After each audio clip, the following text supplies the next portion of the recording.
Sit down. Shut up. The TWAB is here, and there's stuff to talk about. Shut up. Iron Banner, April 13th until the 20th. 2 new guns getting put into the game as well. Shotgun and machine gun. New armor is coming a few seasons from now. Bungie's charity, Kilts for Kids, is back. It's an annual fundraiser. Donations going to Seattle Ronald McDonald House. They're trying to hit $77,000 raised. $50 donated gets you an emblem. Donate more for a chance at some other prizes. The link's in the description. All right, the real news. Weapon changes. Notable changes are coming. Let's chat. 120 RPM hand cannons. They're dominant right now. They have insane range, 2-tap potential. They're really strong. Their damage and aim assist fall off distance has been reduced by 2 to 4 meters based on the range stat, which cuts in half the buff that they got with Beyond Light. Next, Vortex Frame Swords, aka Falling Guillotine. With sunsetting no longer being a thing, Falling Guillotine needs some adjustments because it's going to be around forever now, and its damage is just plain higher than the other swords because of the Whirlwind heavy attack. They're not reducing the power of the attack, but they're increasing the heavy attack cost from 4 to 6 ammo to make it so you can't spam it nearly as much as you can right now. Chip damage. Swords and Bastion have chip damage that allows them to bypass shields by certain amounts to deal damage directly to a health bar. But it was messing with the game, it was causing a lot of problems with stasis, certain mechanics, and other stuff. So chip damage is just being removed from the game. Perks is the big one. It's the big one right here. Quick Draw.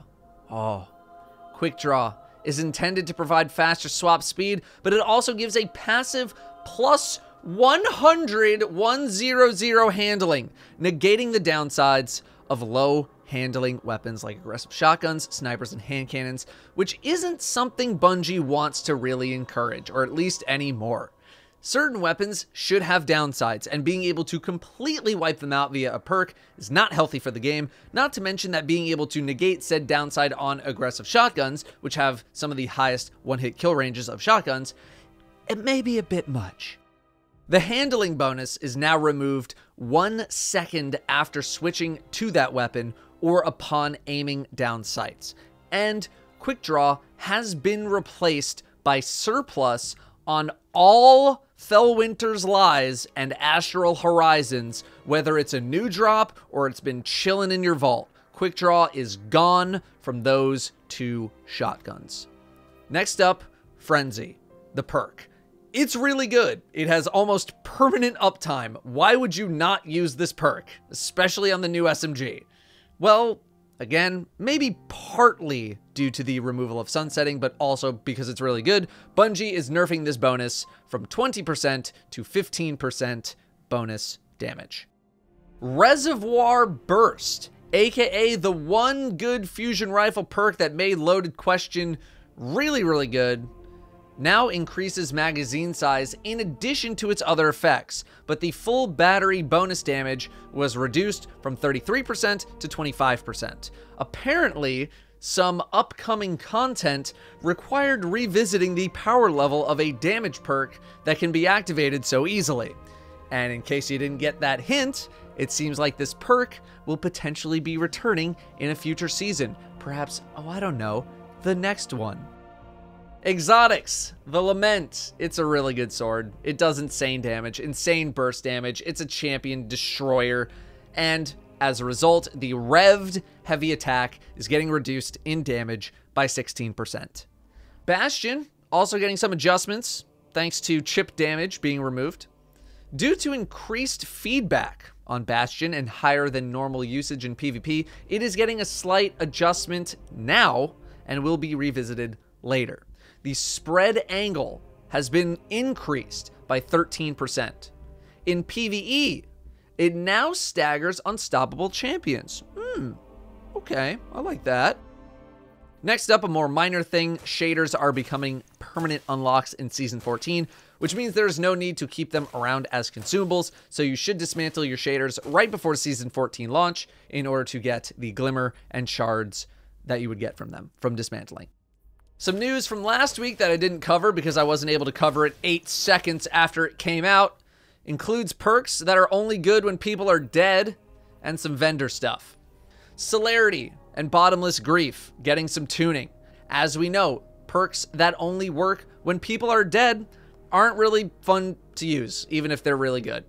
However, the problem with just making Celerity and Bottomless Grief always active introduces potential performance issues.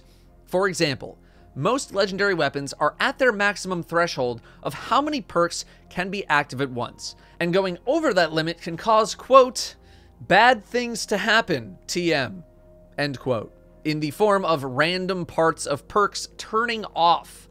Adding a new perk column to a weapon with a specific source introduces power creep, and then they would have to do that for all of the weapons going into the future.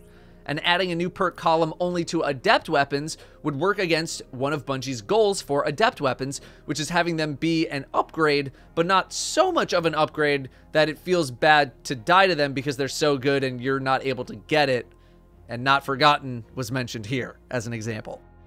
So, Bottomless Grief now gives a permanent plus 30 to magazine, and Celerity gives a permanent plus 20 to reload and handling, and both perks are now fixed alternate perks, so you can swap between them or the random rolled perk on the gun. Finally, some vendor changes. Ada1 is coming back and will be taking some stuff from the gunsmith. Every day, Ada1 will sell one random chosen armor mod from the general and armor slot groups, and one randomly chosen combat style armor mod like Charged with Light and Warmind Cell mods, which will hopefully make seeing those mods much more of a regular occurrence.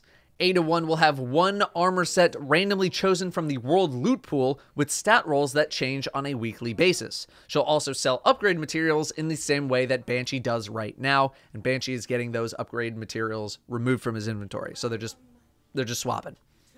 As a result, Banshee's getting some changes. Banshee will sell a selection of 6 weapons randomly chosen from the world loot pool, 2 in each slot, with random perk rolls. Essentially, he's turning into an old school Destiny 1 vendor, random rolled guns every week.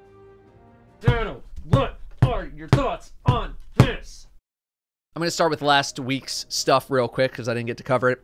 Obviously, I'd prefer if Celerity and Bottomless Grief were intrinsic perks on the guns. It just seems to make sense, right? After Bungie has presented their side of the argument, I understand why things are done the way they are being done. They don't want to break the game. They don't want to break their philosophies. Okay, I get it. I don't know if these perks are going to be used at all as a result, but I get it. I get the thought process.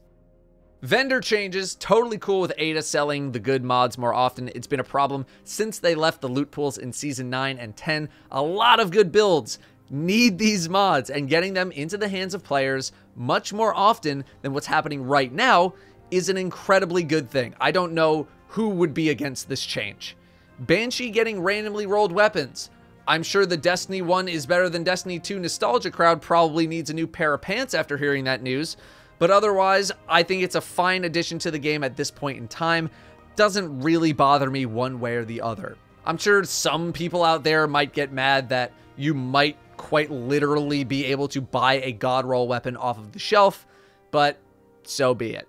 And I'm sure Destiny YouTubers are absolutely thrilled about the potential of having a weekly Are There Any Good Guns at Banshee video series, because Lord knows most of us love having our careers revolve around the same weapon perks that we've had for 7 years. Too real? Sorry. Yeah, it's gotten better over the past year. I just, jokes, humor. You get it. This week's news. Quick Draw's getting nerfed. Fellwinter's and Astral Horizon. It's getting off of those guns. I'm happy about it, especially as someone who rarely used these things but died a lot to them. Fighting against it's really tough. It's like Bungie said, you are removing the biggest negative aspect to these guns by allowing them to roll with Quick Draw and having Quick Draw give that insane handling bonus.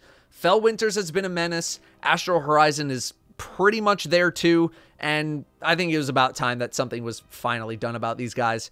I think you still see these shotguns in Crucible, but I do hope Bungie plans on going back and removing Quick Draw from potentially all aggressive shotguns, Otherwise, say hello to my little friend, Mindbender's Ambition.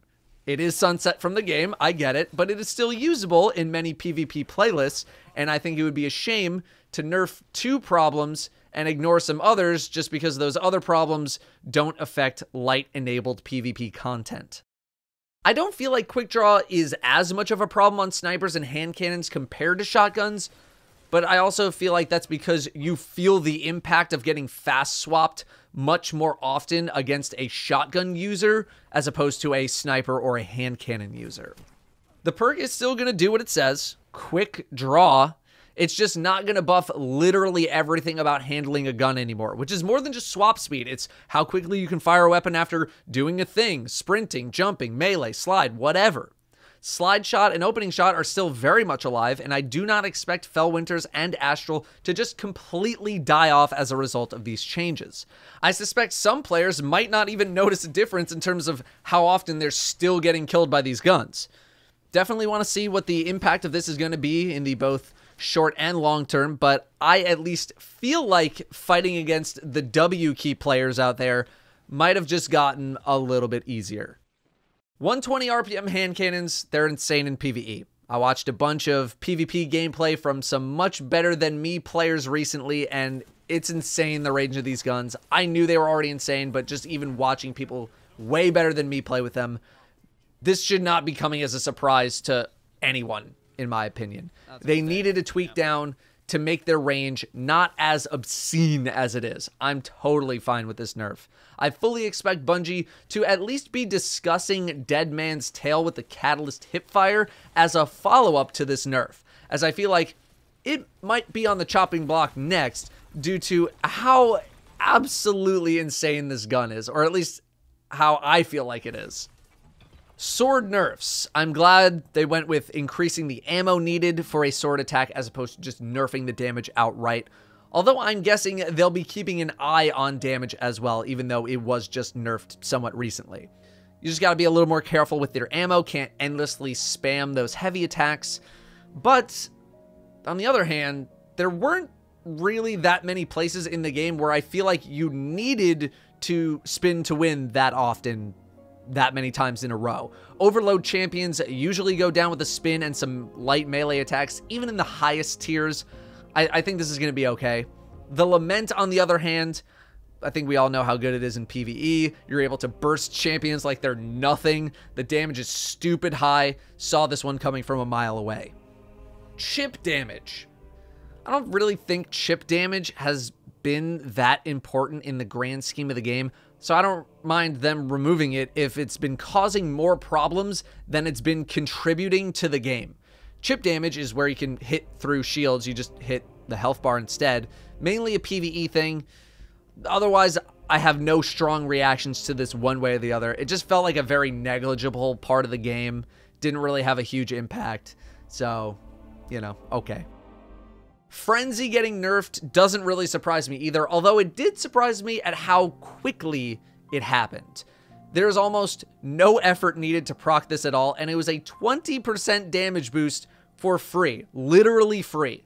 At least with other perks, you gotta do something. You gotta crit or kill, and they had a short duration. Frenzy is just there until you're done fighting.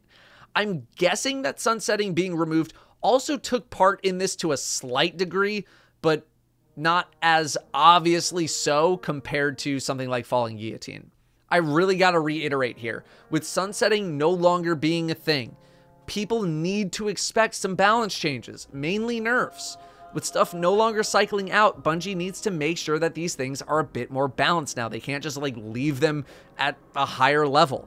It comes with the territory. This is what people wanted, and as a result, some things are gonna need nerfs if they're gonna stay around forever.